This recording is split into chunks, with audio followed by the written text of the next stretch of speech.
Dear sir, as you all know, we all are gathered here to celebrate the 75th independence of our holy land, Pakistan. We got Pakistan as a gift and as a reward for decades of struggles and untold miseries suffered by our forefathers. Independence is truly no lesser than a great blessing.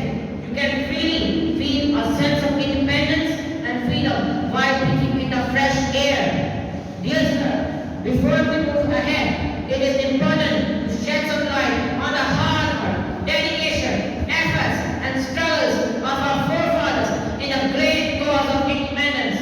The efforts of Clive, the struggle of Iqbal, and the preaching of Sir Syed Ahmad Khan, and efforts of thousands of Muslim freedom fighters from all walks of life can never be ignored.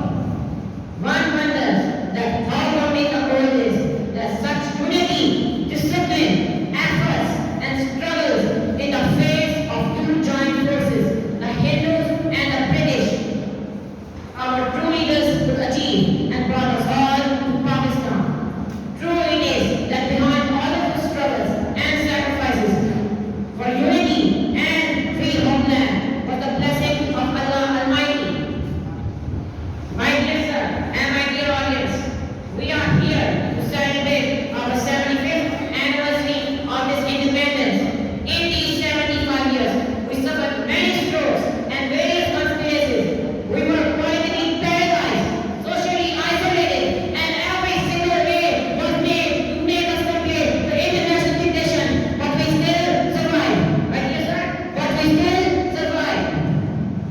Dear sir, it is so heartbreaking to state that our land is facing numerous challenges. Challenges like terrorism, challenges like unemployment, challenges like mismanagement of resources, challenges corruption, and challenges like violation of human rights. My dear brothers, we have to stand against all of these challenges, the hard task, all those who have great sacrifices.